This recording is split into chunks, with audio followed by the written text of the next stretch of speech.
ஒரு தரமான கமர்ஷியல் படத்துக்கு தேவையான இன்னொரு முக்கியமான அம்சம் villain. Better the villain better the movie அப்படின்ற ஆல்ஃபிரட் ஹிட்ச்காக் கூடிய குவாட்ஸுக்கான தமிழ் வடிவம்னே டாங்லி கேரக்டர் சொல்லலாம். படத்துடைய கிளைமேக்ஸுக்கு முன்ன வரைக்கும் புரோட்டாகனிஸ்டாலையும் ஹீரோவாலையும் நெருங்கக்கூட முடியாத அளவுக்கான பவர்ஃபுல் வில்லன் தான் டாங்லி கேரக்டர்.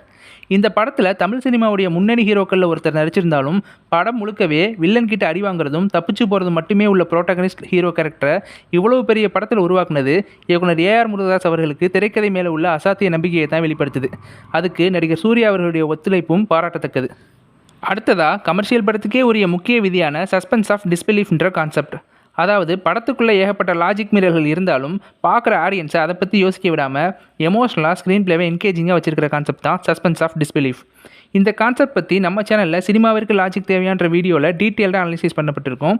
விருப்பம் உள்ளவங்க போய் பார்க்கலாம். இந்த படத்தில் உள்ள 2 சஸ்பென்ஸ் ஆஃப் டிஸ்பிலீஃப் விஷயங்கள், ஒன்று நோக்குவர்மம், இன்னொன்று டிஎன்ஏ ரிசர்ச் கான்செப்ட். ஃபஸ்ட்டு நோக்குவர்மம் இந்த படத்தில் எப்படி கையாளப்பட்டிருக்குங்கிறத பார்ப்போம். போதிதர்மர் ஒரு அறிவியல் சிந்தனையுள்ள ஒரு துறவியாக இந்த படத்தில் காட்டப்பட்டிருந்தாலும் நோக்குவர்மத்துக்கு சின்ன அளவில் கூட, அதாவது சூடோ சயின்ஸாக கூட எந்த விளக்கமும் கொடுக்கப்படாததால் இது படத்தில் ஒரு ஃபேண்டசி எலமெண்ட்ஸாக கையாளப்பட்டிருக்கும். இது ஒரு நல்ல சினிமாவுக்கான லாஜிக்காகவும் அமைஞ்சிருக்கும். அதுவும் இல்லாமல் நோக்குவர்மம் பயன்படும் இடங்கள் எல்லாமே ஒரு ஆக்ஷன் சீக்வன்ஸாகவும் கூஸ்பப் மூமெண்ட்டாகவும் அமைஞ்சிருக்கிறது படத்துக்கான நம்பகத்தன்மையை அதிகரிச்சிருக்கும். அடுத்ததாக டிஎன்ஏ ரிசர்ச் பற்றின விஷயங்கள்.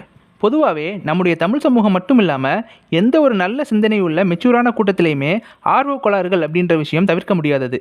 அந்த ஆர்வக் கோளாறுகளுடைய ஆர்வத்தால் நல்ல சிந்தனையாளர்களுடைய சிந்தனையுமே கேள்விக்குள்ளாக்கப்படும். அந்த ஆர்வக் கோளாறுடைய சிந்தனையும் சுவாரஸ்யமாக இருக்கிறதுனால அது வேகமாக பரவவும் செய்யும். உதாரணமாக நம்ம பேரரசர் ராஜராஜ சோழன் அவர்களுடைய பெருமையை பறைசாற்ற அவருடைய ஆட்சி முறையும் தஞ்சை பெரிய கோயிலின் கட்டுமானமுமே பெரிய சான்றாக இருக்கும்போது ராஜராஜ சோழன் டைம் ட்ராவல் பண்ணுவார்.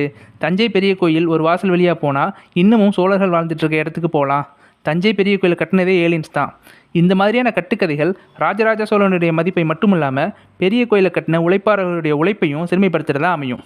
இந்த இடத்துல தான் இந்த படத்துடைய வசனங்கள் முக்கியத்துவம் பெறுது.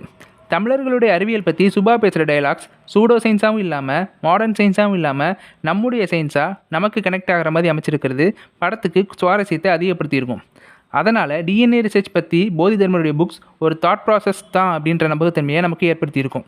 ஸோ இந்த சஸ்பென்ஸ் ஆஃப் டிஸ்பிலீஃப் கான்செப்ட் இந்த படத்தில் ஒரு மேஜர் ரோல் ப்ளே பண்ணியிருக்கும்.